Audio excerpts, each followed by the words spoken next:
नमस्कार, कृषि दर्शन कार्यक्रम में आप सभी का स्वागत। मैं हूं डॉक्टर राजीव मेहता। किसान भाइयों, आज हम बात करेंगे एक ऐसे विषय पर जो कृषि से जुड़ा है, लेकिन कृषि की अगर हम बात करें, अपने आय के साधनों को किस प्रकार से उपयोग में करके हम अपनी आय बढ़ा सकते हैं, इस पे विशेष बल दिया जाएगा। और चर्चा करने के लिए हमारे साथ आज हमारे स्टूडियोज़ में उपस्थित हैं डॉक्टर रविंद्र कुमार शर्मा। आप एपीएमसी जो सोलन में जो मंडी है वहाँ पर सेक्रेटरी के पद पर कार्यरत हैं। तो सचिव एपीएमसी सोलन डॉक्टर रविंद्र कुमार शर्मा, आपका स्टूडियो में बहुत बहुत स्वागत है। नमस्कार जी। अच्छा, जैसे आज हम बात करेंगे, आज विशेष तौर पर जैसे उपज मंडी से हमारे साथ विशेषज्ञ हैं, तो आपके जो उपज मंडी से संबंधित जो क्रियाकलाप हैं, क्या कार्य आप करते हैं, और विशेष तौर पर किसान भाइयों को प्रोत्साहित करने के लिए, और इसके साथ साथ कृषि उद्यमिता की हम बात करेंगे और इसके थ्रू हम अपनी आय को किस प्रकार से सुनिश्चित कर सकते हैं कि वो बढ़े, तो इसमें विशेष तौर पर बात करेंगे। लेकिन उससे पहले आप हमें ये बता दें, जैसे आज के हम इस कार्यक्रम में विषय भी हमारा यही है कि कृषि उद्यमिता से हम अपनी आय को किस प्रकार से बढ़ा सकते हैं, किस प्रकार से एक साधन के रूप में इसको इस्तेमाल कर सकते हैं। तो कृषि के बारे में सभी जानते हैं, बागवानी के बारे में सभी जानते हैं, पशुपालन के बारे में सभी जानते हैं।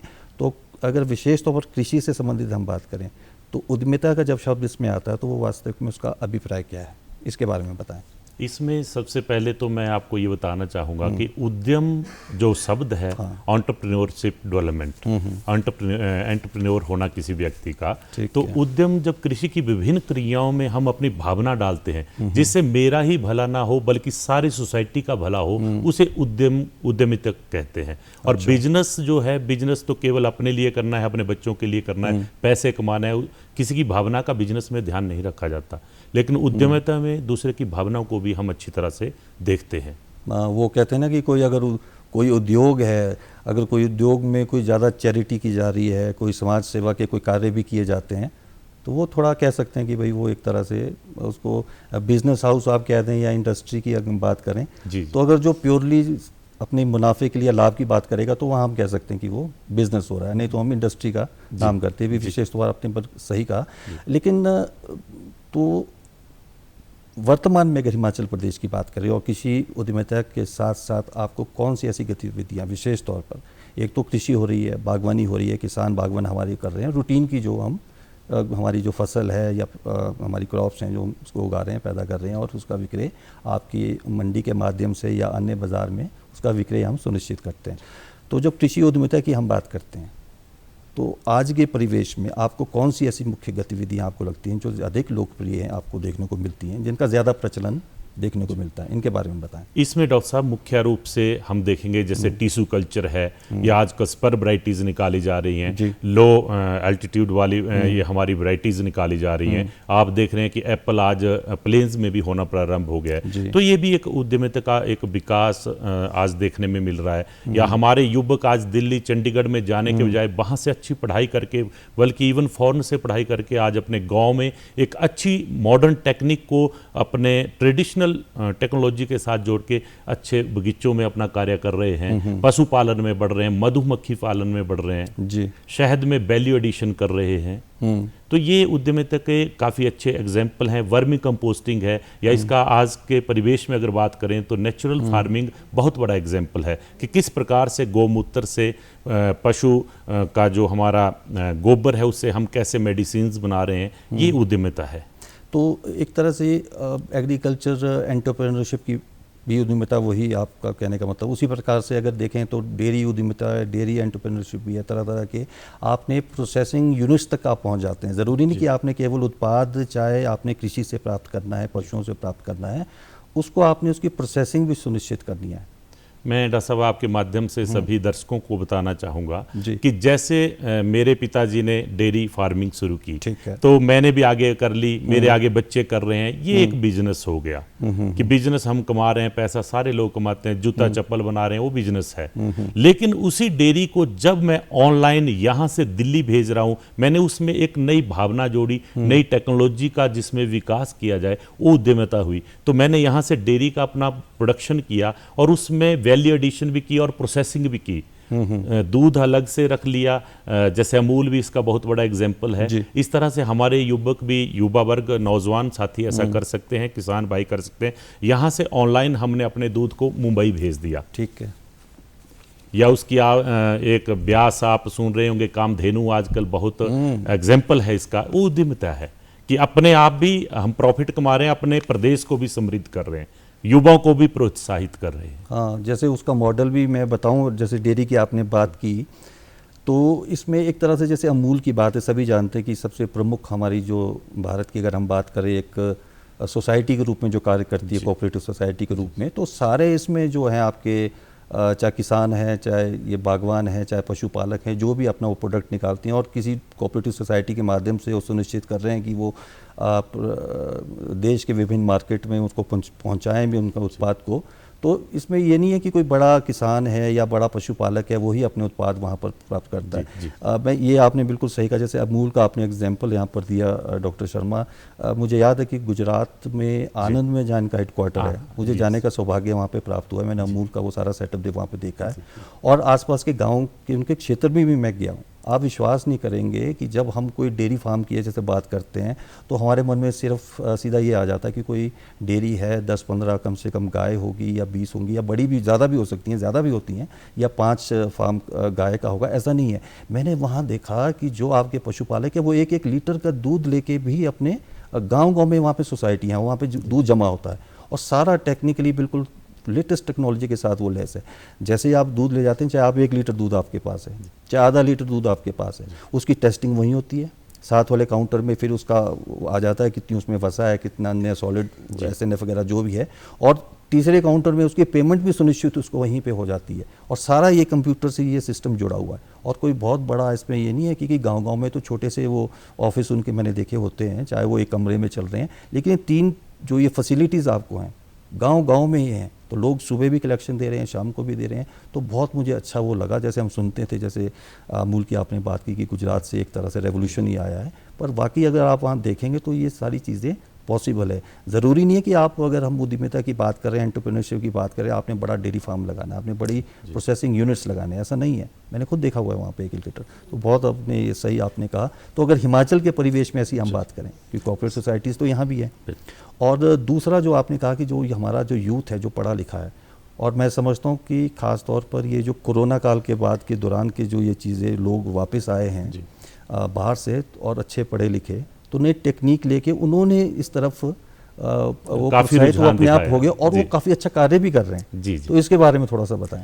इसमें मैं थोड़ा सा एंडोर्स करना चाहूँगा डॉक्टर साहब कि जो उद्यमिता की बात हम कर रहे हैं, लो कॉस्ट एग्रो टेक्निक की तरफ हमने कृषि जगत में जाना है, जिसमें कम से कम खर्चा हो और अधिक से अधिक आमदन हो। और इसका आज मेन जो उदाहरण हमें लग रहा है वो लग रहा है कि हम नेचुरल फार्मिंग कर रहे हैं, कि घर के ही गोमूत्र से, गोधन से हमने किस प्रकार से अपनी खेती को करना है। और जो भ्रांति फैली थी कि अगर हम नेचुरल फार्मिंग करेंगे तो प्रोडक्शन कम होगी, वो बिल्कुल निरर्थक बात थी। एक्सपेरिमेंट से भी सिद्ध हो गया और यहाँ करके भी सिद्ध हो गया कि नहीं, जहाँ जहाँ हमारे पास गौ माता है वहाँ हमें कभी भी लॉस नहीं हो सकता।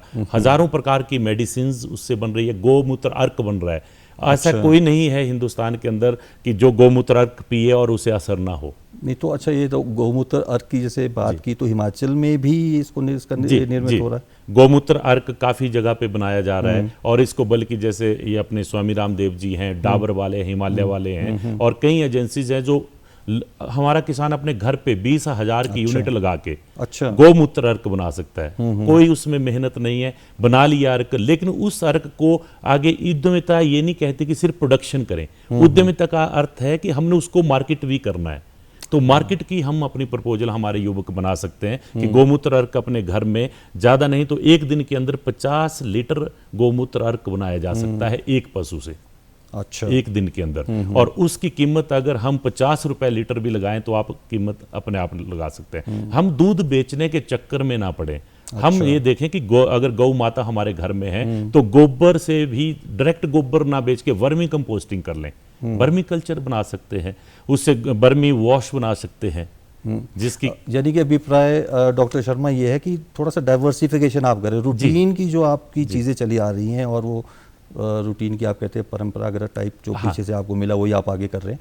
ठीक है, आपने नए बीज ले लिए, आपने नई नस्ल अपग्रेडेशन थोड़ा हो गया, वो हो गया, वो सब ठीक है, लेकिन इसके साथ साथ आपने थोड़ा सा डाइवर्सिफाई भी करना है। और ये डॉक्टर शर्मा ये बहुत ज़रूरी है। अगर हम यहाँ पे कृषि से या बागवानी की भी बात करें, जैसे अभी सेब का सीज़न शुरू हो चुका है कुछ, और अभी बढ़ेगा ये और भी होगा, तो उसमें और जब गलट आता है फिर आपको पता है मार्केट में जो है वो दाम नहीं मिलते हैं, तो इसमें थोड़ा सा अगर प्रोसेसिंग वगैरह भी सुनिश्चित की जाए और ये सुविधाएं जो हैं थोड़ा सा लोगों को अपने घर द्वार के आसपास भी मिले, थोड़े चाहे ज़रूरी नहीं है कि उनको गाँव में उनको मिल जाए, ब्लॉक स्तर पर हो, सब डिवीजन स्तर पर हो, तो थोड़ा मैं समझता हूँ कि हो सकता है सरकार के माध्यम से भी कहीं ये चल भी रही होंगे, लेकिन इनको और भी थोड़ा सा हमें ध्यान ज़्यादा देना होगा।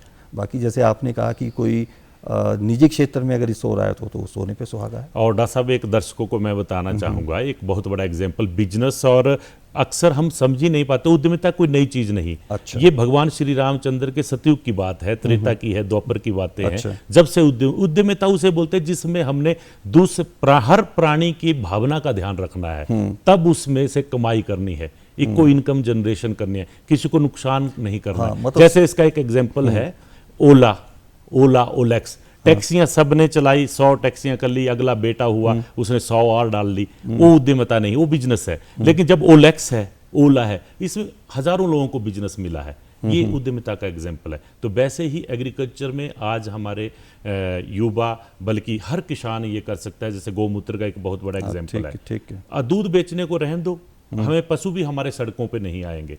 अकेला गौमूत्र की यूनिट 20-25 हज़ार की यूनिट मिल जाती है, ग्लास की होगी, सिर्फ डिस्टिलेशन यूनिट है, डिस्टिल्ड होगा उसमें, और उसमें हमें अर्क प्राप्त होगा, और उसे कोई भी खरीदने को तैयार है, इवन अपने घर में हम उसे यूज़ कर सकते हैं। तो अगर डायरेक्टली हम कृषि की संबंधित उसमें बात करें तो कौन सी और गतिविधि आप देखते हैं? और गतिविधियां हैं, जैसे हम देखते हैं किसान गेहूं उगाता है, गेहूं बेच देता है, तो बिकती है 10 रुपए किलो। लेकिन जब हम उसे 4 चक्की के चक्कर लगा देते हैं तो बिकती है 40 रुपए किलो, और बारीक कर देते हैं, सूजी बना देते हैं तो 80 रुपए किलो। इस तरह से हम अगर उसमें वैल्यू एडिशन करते हैं, हल्की सी प्रोसेसिंग करते हैं, गेहूं का सीरा बनता है, इनफर्टिलिटी के लिए बहुत आवश्यक होते हैं, महिलाओं के लिए, कंसीव बच्चे जिसके नहीं होते उसके लिए देते हैं, आयुर्वेदा में वर्णित है ये चीजें। अच्छा। लेकिन उस सीरे को आज हम प्रचलन में भूल रहे हैं, उस पे भी बिजनेस किया जा सकता है। और डॉक्टर साहब को बताना चाहूंगा, हिमाचल के परिवेश में मैं भोपाल गया था, तो वहां मांग रहे थे कि गुच्छी आपके मिलती है, मगर जी बिल्कुल मिलती है। तो हमारे युवा गुच्छी का भी व्यापार ऑनलाइन कर सकते हैं, और कुल्लू से, बल्कि हमारे एक मित्र हैं, वो गुच्छी और कुल्लू सॉल, कुल्लू की टोपी, वो ऑनलाइन वहाँ से भेज रहे हैं। हाँ, तो ये तो बहुत अच्छा एक प्लेटफॉर्म जो मैं कहता हूँ, जो ये रेवोल्यूशन है ऑनलाइन का भी आया है। और तो अगर अच्छा प्रोडक्ट आपके पास है, आपने उसका अच्छा प्रोसेसिंग करके उसको किया है, तो चाहे वो कृषि का उत्पाद आपका हो, बागवानी से संबंधित हो, तो मार्केट की मैं समझता हूँ कि उस स्तर की अब शायद इतनी परेशानी नहीं होगी जितनी पहले के समय में हुआ करती होगी। या अगर 10-20 साल पहले की हम बात करें तो भी हो सकता है। तब मजबूरी होती थी आपकी कि आज, जैसे आज हम सेब की बात करें, अभी सेब अगर उसने मंडी में ही बेचना है तो उसको पता है कि ठीक है भाई, अभी सीज़न जो अभी शुरू हुआ है, उतना माल अभी मंडियों में नहीं है, तो रेट भी अच्छे दाम भी मिल रहे हैं। लेकिन हो सकता है कि 2 महीने के बाद जो है, जब सारे क्षेत्र में ये हो जाएगा और एक तरह का गलट तक आप पहुंच सकते हैं, क्योंकि ये सभी कहते हैं, हमने जो आपके जो कृषि उपज मंडी है या मार्केटिंग बोर्ड वगैरह जो आप सभी जानते हैं, तो कोशिश तो यही रहती है सबको कि अच्छे दाम मिले।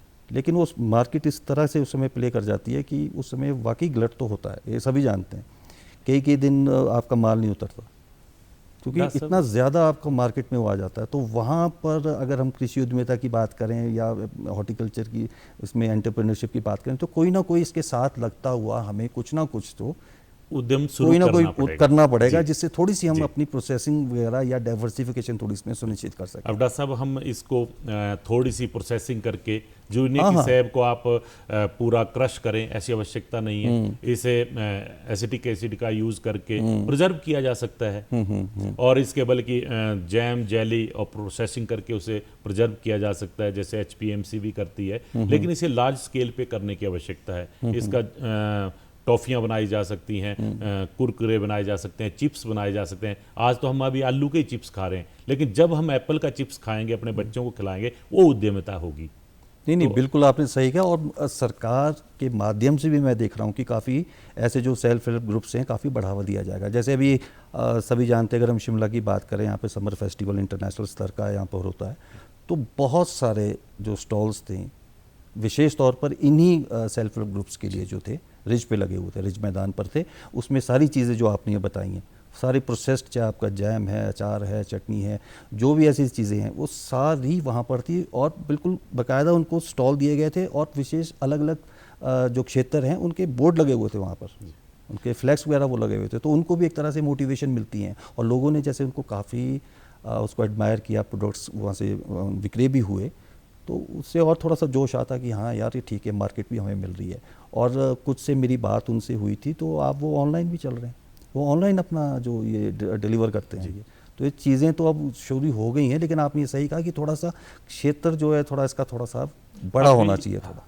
अभी डॉक्टर साहब इसमें ये थोड़ा सा उद्यमिता का, कृषि उद्यमिता का विशेषकर अछूता रह गया है क्षेत्र। इसी में हम मोटे अनाज की समर फेस्टिवल की आप बात कर रहे हैं, मोटे अनाज मिलेट्स जो है, बिल्कुल था, तो बिल्कुल उनकी है। आप देख रहे हैं कि शुगर कंट्रोल हो रही है, हार्ट डिजीज कंट्रोल हो रही है, किडनीज की जो प्रॉब्लम्स हैं वो इससे रिजॉल्व हो रही है। तो उस चीज़ों की तरफ हमारा युवक, आज हमें किसान को गेहूं उगाने की आवश्यकता नहीं है, बल्कि अमेरिका जैसे कंट्री भी गेहूं को बैन करने जा रहे हैं। तो उसमें हमें रागी, अपने जौ, इसकी तरफ जाने की आवश्यकता, और उसमें हल्की सी प्रोसेसिंग करके, वैल्यू एडिशन करके उसको नहीं, बिल्कुल सही। और यही हम कह रहे हैं ना कि जो हमारा पुराना अनाज था, ठीक है, बाद में गेहूं आ गया, इसमें हाइब्रिड आ गए तरह तरह, क्योंकि उस समय वो हमारी रिक्वायरमेंट थी, उसकी ज़रूरत थी कि हमारे पास इतना देश में अनाज नहीं था, तो उस समय की आवश्यकता थी, ग्रीन रेवोल्यूशन आया।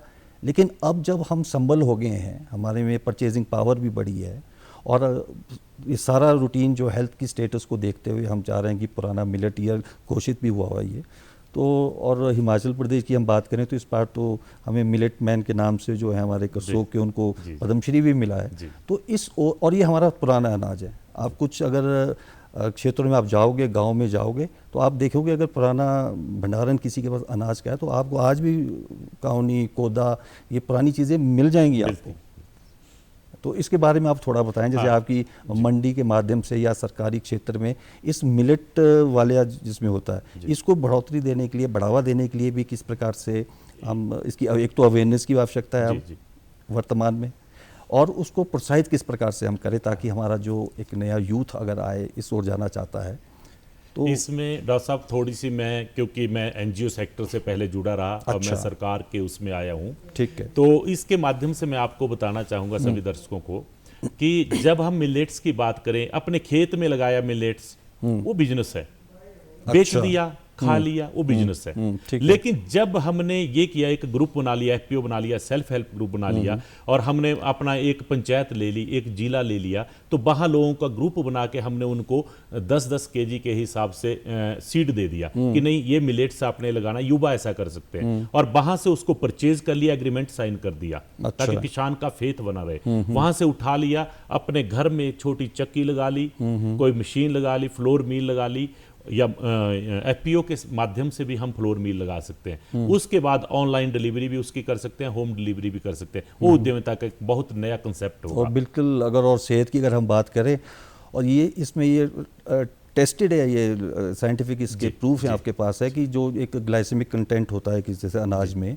तो सबसे ज़्यादा आपको गेहूं में पाया जाता है। अगर हम मिलेट्स की बात करें, उसमें ज्वार, बाजरा आपका ये है, तो इसमें बिल्कुल नगण्य, यानी कि जो शुगर का भी एक डायबिटिक पेशेंट है, उसको आराम से जो है उसको, और शुगर जो रिवर्सल है, उसके लिए आप देख रहे हैं कि अधिकतर रिवर्सल ही होती मिलेट्स से नहीं। वही, ये तो वक्त की बात है, कभी जो इसको मिलेट्स को काई मोटा अनाज जाता था, और ये स्टेटस सिंबल होता है कि गेहूं कौन खा रहा है और मोटा अनाज का सेवन कौन करता है। तो जो गेहूं खाता था वो थोड़ा सोसाइटी में थोड़ा सा हाई उसको समझा जाता, और आज देखो पूरा, वो कहते हैं ना कि वो पूरी हिस्ट्री रिपीट्स इटसेल्फ, वो गोल घूम के जिस प्रकार से फैशन भी आपका ओल्ड इज गोल्ड बदल के वापस वहीं पहुंच जाते हो। तो ये इसमें भी यही मैं देखने को हमें लगता है। तो इसमें अगर सरकार की विशेष योजना, चलते चलते आपसे जानना चाहेंगे सरकार की, डॉक्टर साहब इसमें काफ़ी नेचुरल फार्मिंग के ऊपर, मिलेट्स के ऊपर जगह जगह कैंपेन हो रहे हैं, बल्कि अब की सरकार इसमें, हिमाचल प्रदेश सरकार काफ़ी बढ़ चढ़ कर आगे आ रही है, और हर जगह इसके एग्रीकल्चर विभाग के द्वारा कैंप लगाए जा रहे हैं, आत्मा प्रोजेक्ट के तहत कैंप लगाए जा रहे हैं, और काफ़ी लोगों को जागरूक किया जा रहा है। जी, डॉक्टर रविंदर, इतनी अच्छी जानकारी आज विशेष तौर पर एग्रीकल्चर एंटरप्रेन्योरशिप आपने हमें दी। आपका एक बार स्टूडियो में आने के लिए फिर से बहुत बहुत धन्यवाद। नमस्कार। तो ये था हमारा आज का कार्यक्रम कृषि दर्शन। आप देखते रहिए दूरदर्शन। दीजिए डॉक्टर राजीव पैतो को इजाज़त। नमस्कार।